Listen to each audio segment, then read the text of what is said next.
Welcome to Season 3 of Gyrlsense. I'm Maria del Carmen, your host.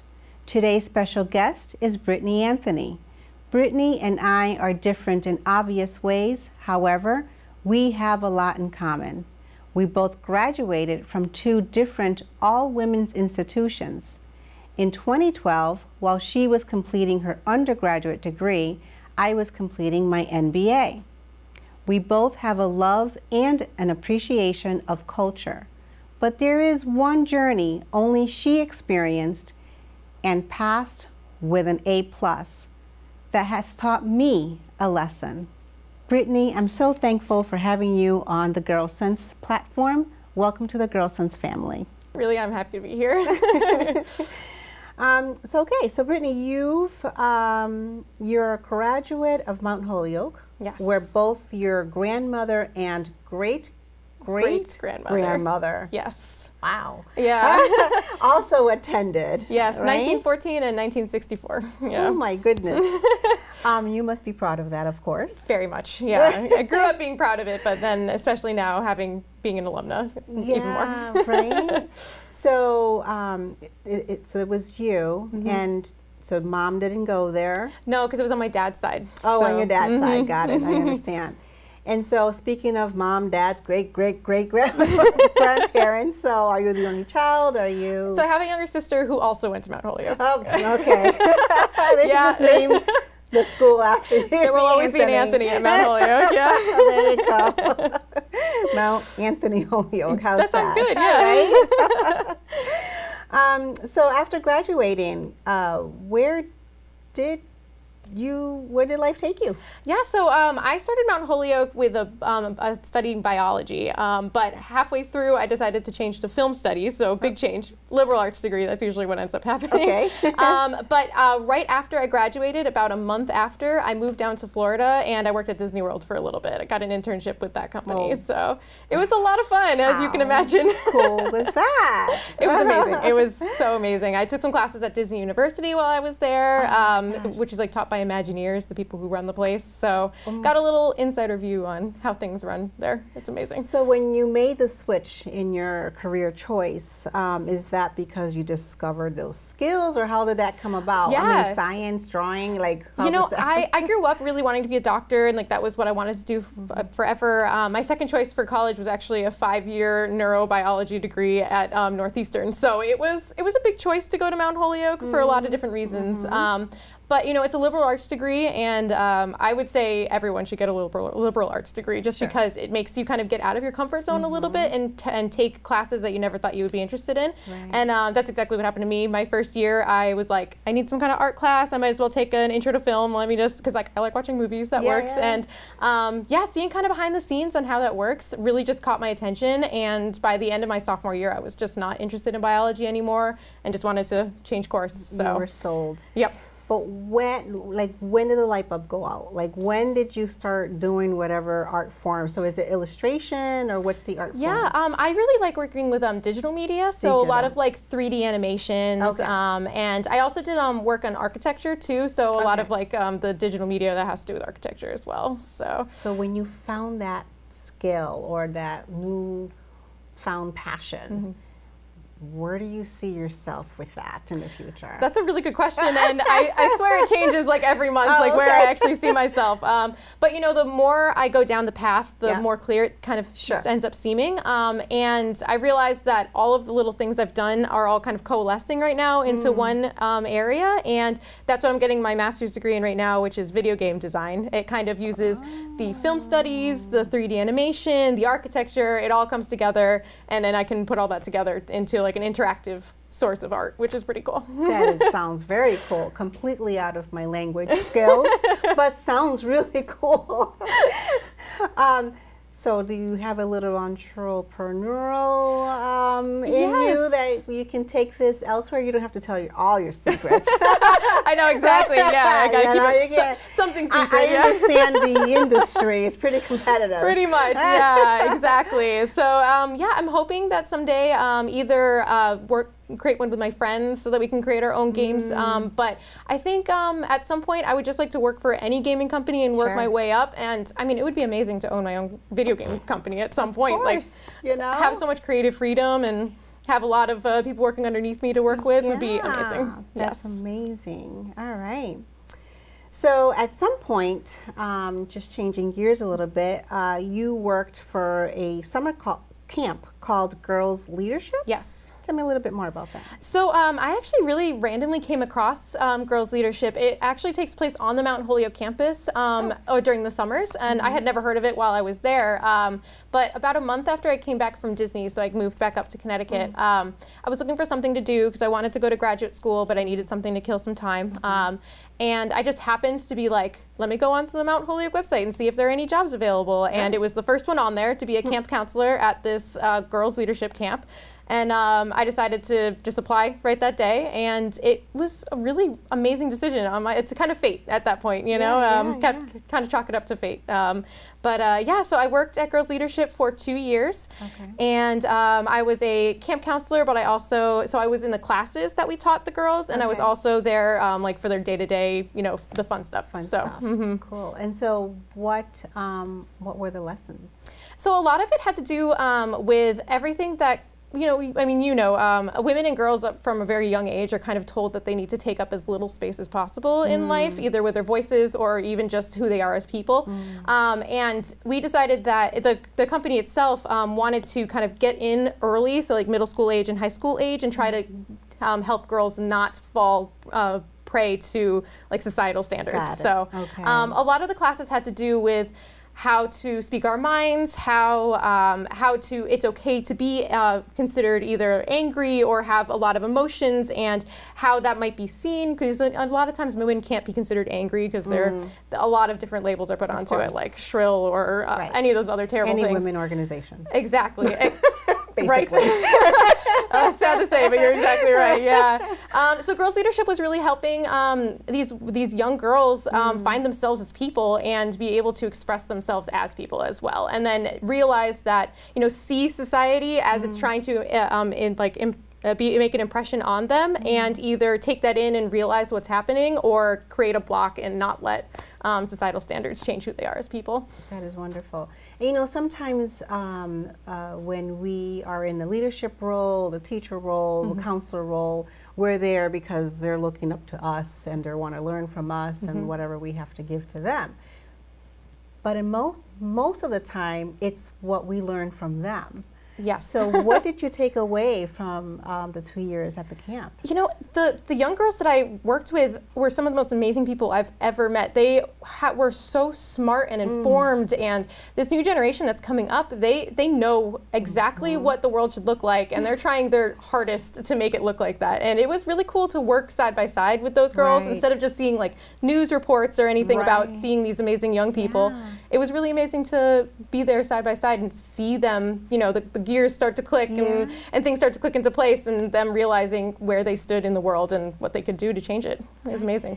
And I totally understand, and I'm probably like 23, 24 years your senior, but when I interact with the students on on our university on campus there, it's the same thing, right? So they like, we'd like to do this and so forth, but it doesn't become a let's say, leader-student relationship or teacher-student relationship. It's actually peer-to-peer. Very much. It's just one, one plane, so it's like exactly what you said. They're so smart.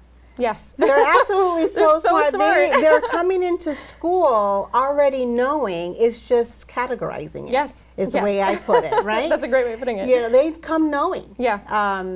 Because, their lifestyle, if whatever they had to endure, maybe they got an early start in the industry that they wanted to, Yes, very much. So if I had the wisdom that the students have today, freshman year, I know.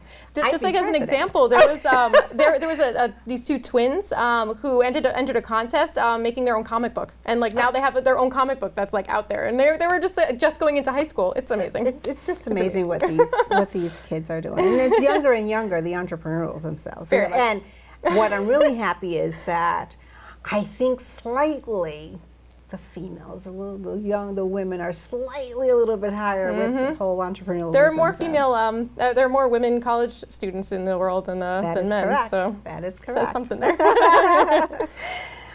So because you're a dreamer, and still a learner, as we all are, last year you pursued your goal of getting your graduate degree. Yes.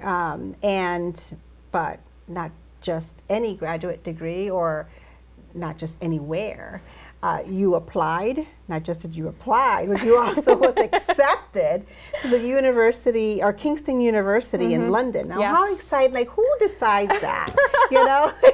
I know. I'm going to London, you know? So yeah. where does that come about? How does that happen? So while I was at Mount Holyoke was a great school because they really pushed a lot of the students to study abroad while they were there at some point, and like they were really great about that. Okay. So I studied abroad in Canterbury, UK, which is about like 3 hours outside London, for 6 months while I was there, and I loved it there. But I was kind of like, I need to get into the city at some point. Like I was going up every weekend, being like, I wish I was living here instead, and.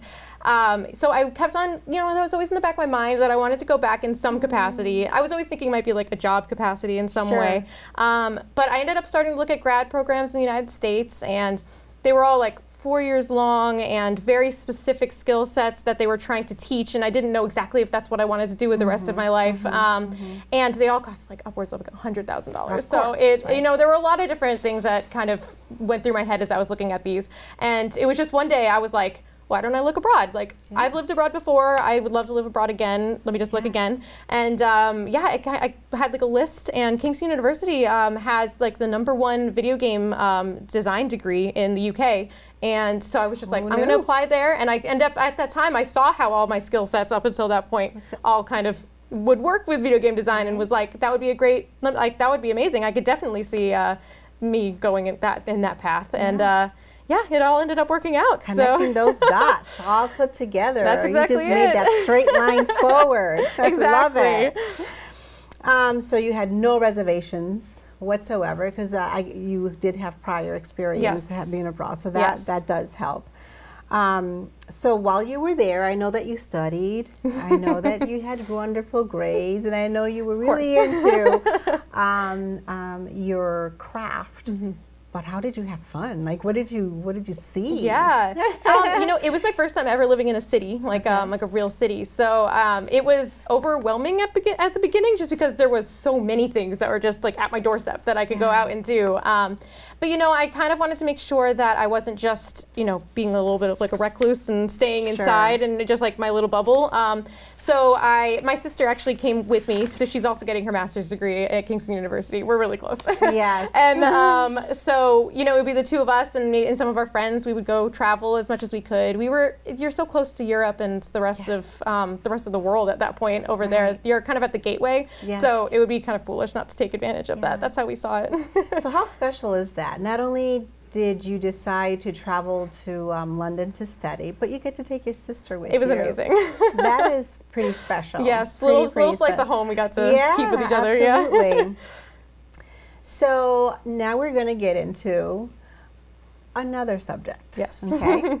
So at that point, at some period of time, you had 1 semester under your belt. You came home like all the students do during the Christmas holiday. And out of nowhere, you was struck with a new reality. Right?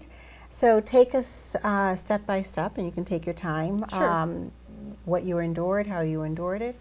Yeah, so life has a funny way of sneaking up on you when you least expect it, and it had been a long time of me kind of trying to figure out exactly what I wanted to do, and I had finally felt like I had figured it out. And so when I got back for Christmas break, about like 4 days after getting back, I started feeling kind of sick, and I didn't know exactly what it was, thinking it was like a stomach issue or something. Kept pushing it off, as we all do with when we're, Of course. we don't want to, we feel like we're making it up in our heads or something like that. So it ended up being like January 1st. Christmas had come and gone, and I still wasn't feeling any better. My flight back to London was coming in like 3 days, so I was kind of like, I can't go back feeling as bad as I am. So on January 1st, I went to the emergency room so I could just get some answers, and that was when we found out that I had ovarian cancer. So it was a big blow all of a sudden. And that's the thing with ovarian cancer is you don't know that you have it until you start having symptoms. So yeah, it was stage 3 at that point already. So, you know, I canceled my flight and, you know, talked to school and had to push everything back so that I could take care of my health, so. And so you said a lot there. First of all, when you were ignoring your symptoms, I think that's a default just because we're women. Very much, yes. And I think that, and men do it as well for different reasons. We do it because we still got things to get done. Yes. I believe men do it just because, you know, they truly believe there's nothing wrong with them. You know, like you're totally right. On the back of our mind says, I know I got to take care of this. But I have to do A, B, and C first. But I have to do A, B, and C because we're always taking care of everyone else. Yes. And taking care of what we need to do before we think of ourselves. So that's one thing that I heard. Then I'm looking at you, and I see that you're, you know, obviously 25. Yes. And you get the notice that you have ovarian cancer. And then you get, you know, not like, oh, we found something, we can get this one biopsy and you're good. No, it's stage 3 at that point, right? So you're a vibrant individual creating this adventurous lifestyle that we just spoke about, and just really, we just didn't even you know, scratch the surface there. You know, that was just like a 1, 2, 3 explanation of your lifestyle, your fabulous lifestyle. And then you're forced to put your lifestyle on hold. Yeah. I'm sure you had to ask yourself why. All the time.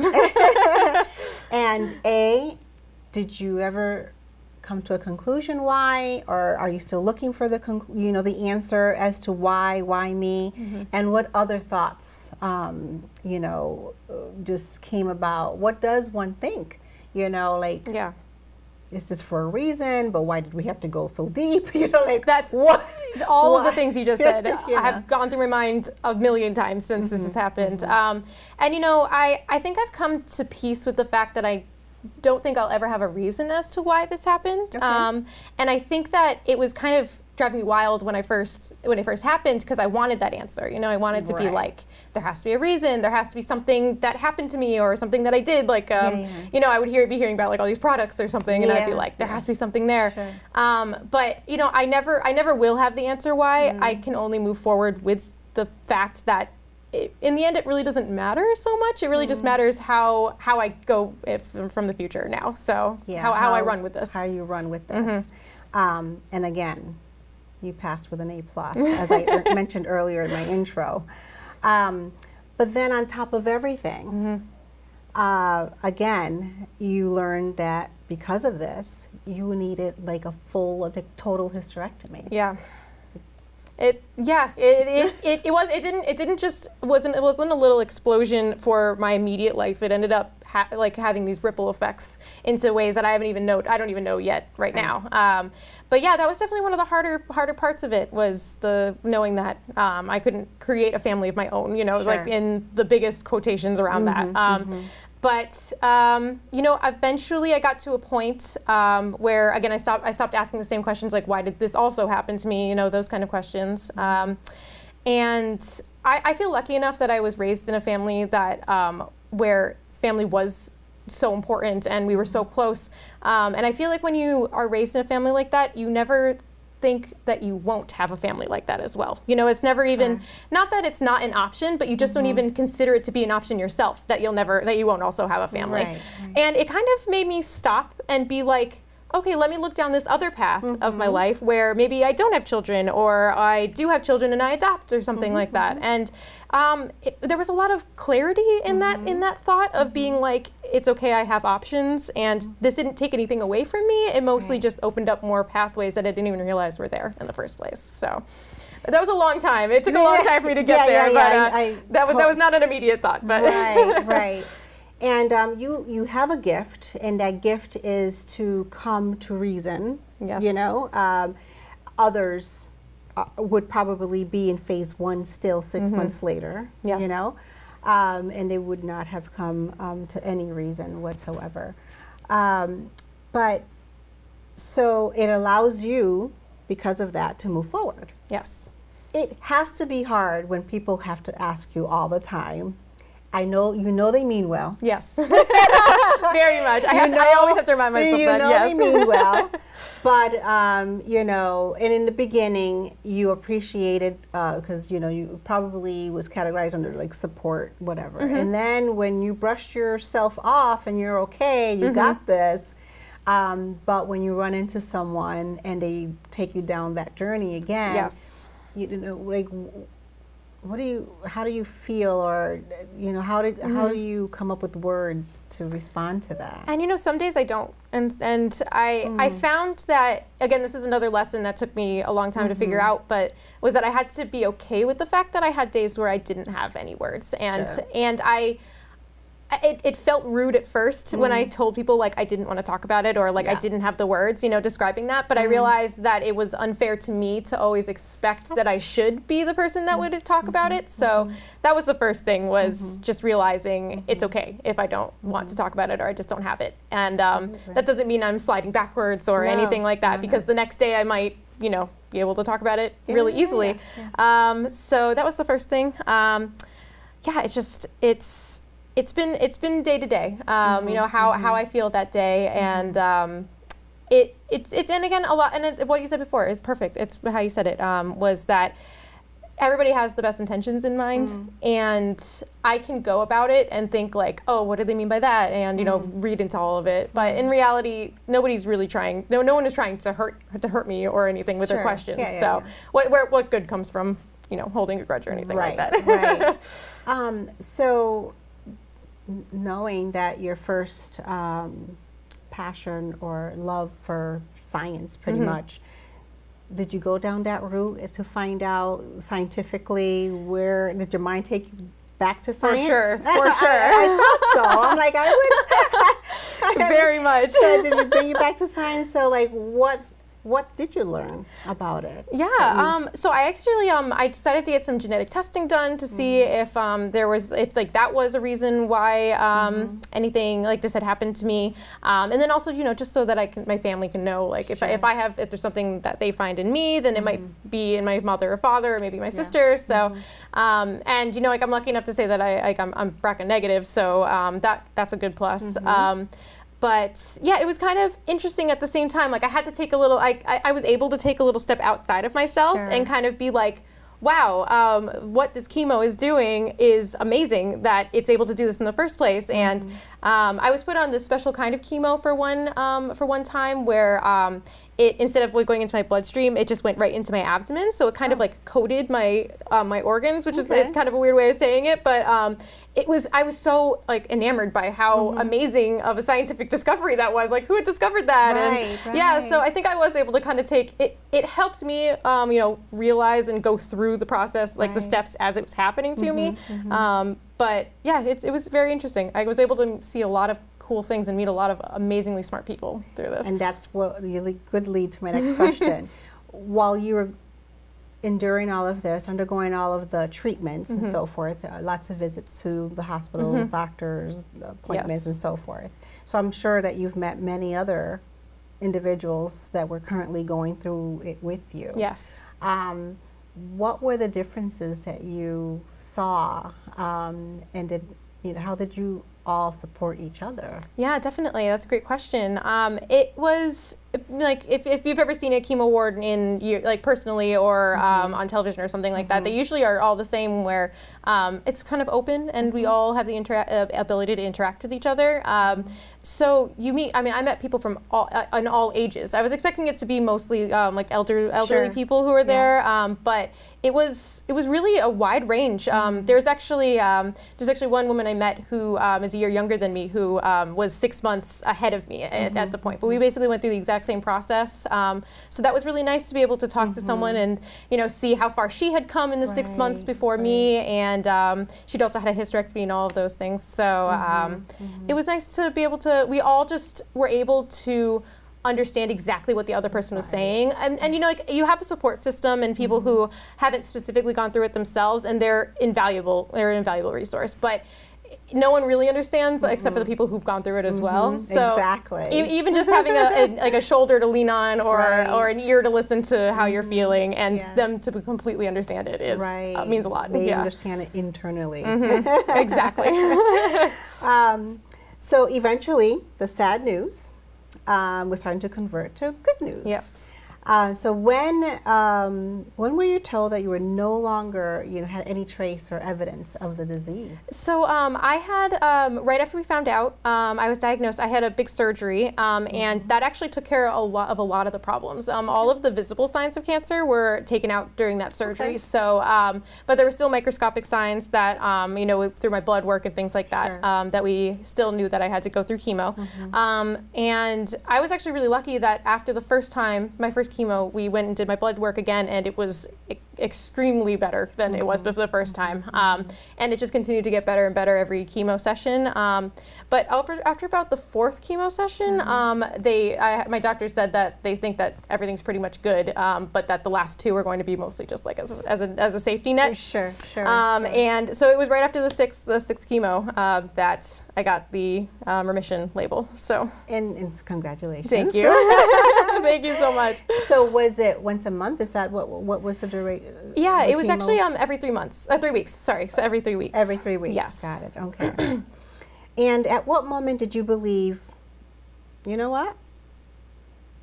I got this, and I'm actually a survivor. Yeah, there's actually a very pivotal moment that was that exact moment. So chemo, I had actually lost a lot of my hair during chemo, and I was always wearing the caps, and I was fine with that, I was able to make it work. And I realized that after my last chemo, I was like, I don't have it in my system anymore, so I want all my hair to grow back at the same time. So I actually shaved my head at that point, so I had no hair at all. Yeah. And I remember looking in the mirror and being like, okay, all right, like it's okay, like everything that I see from now on is all going to be signs of growth in life. So it was at that moment looking in the mirror with literally no hair that I was just like, yeah, I got this. Like this is gonna be okay. And it was a really fast process after that. And the body's an amazing thing, and it really works so hard to fix it. And if you have a positive attitude at the same time, I 100% believe that just helps. Yeah, you definitely need that. Yes.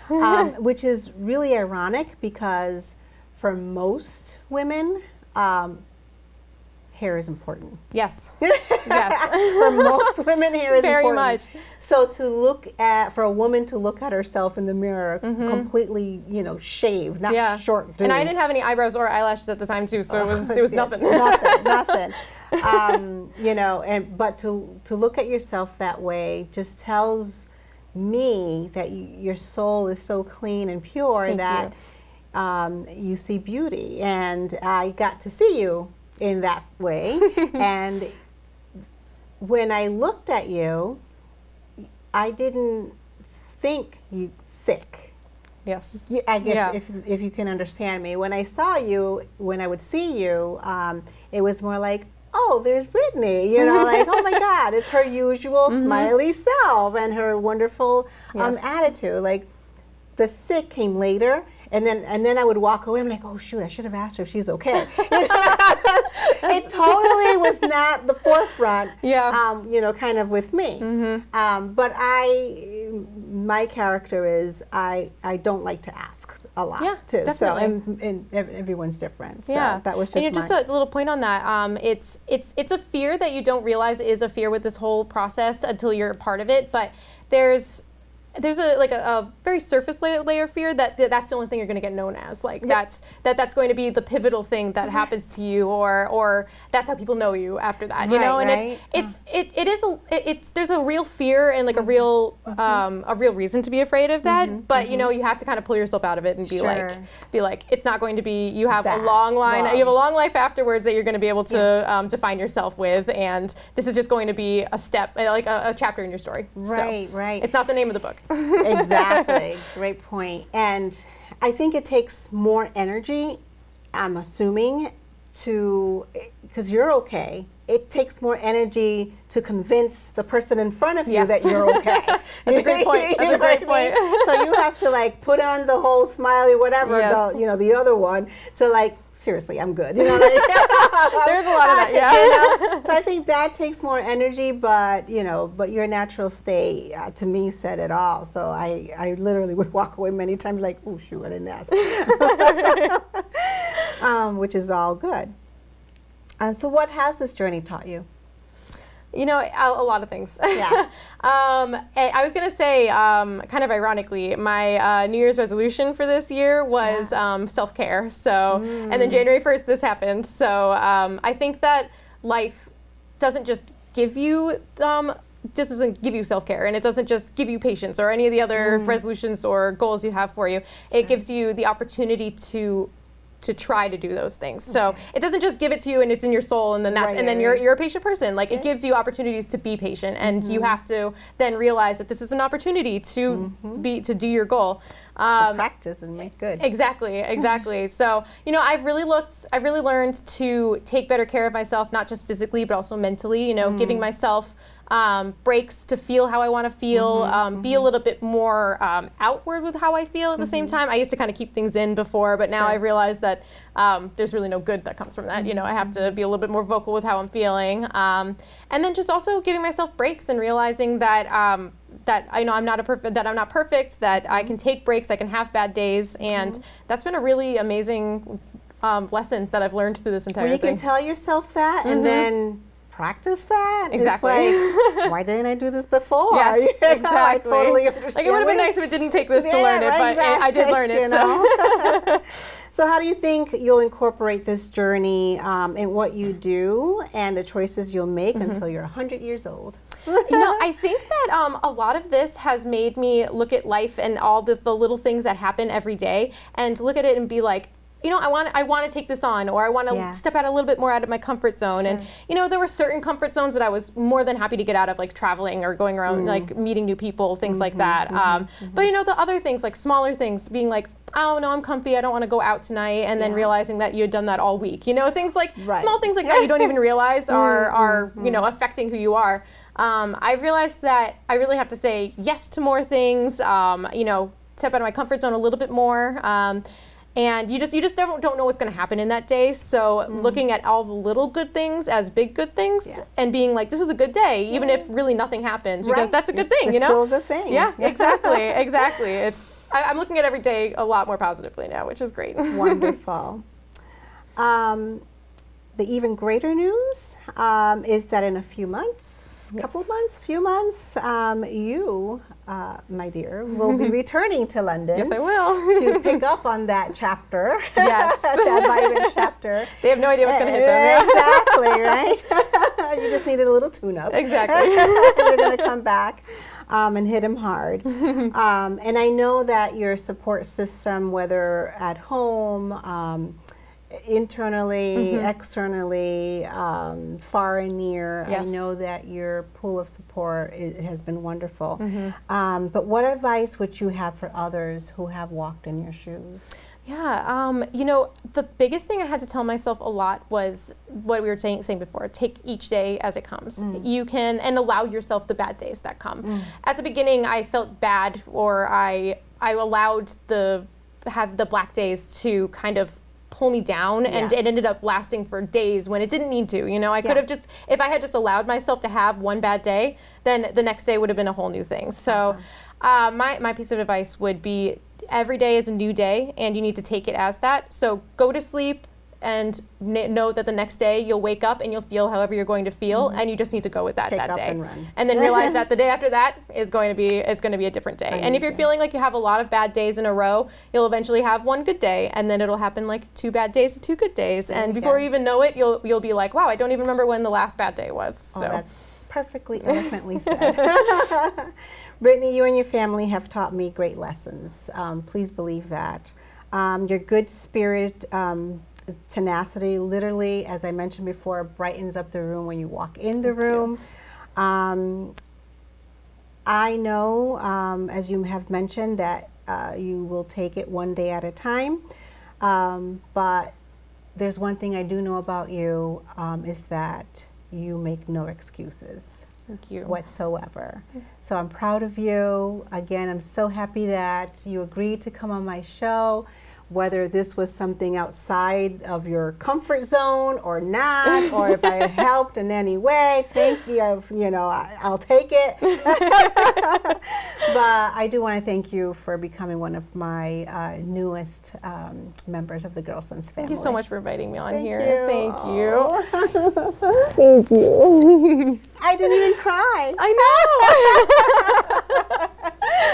I didn't either. I feel like we both win. Win-win. I'm Maria del Carmen, your host. Visit Gyrlsense.com for more information about our guests. Join us again for more Gyrlsense.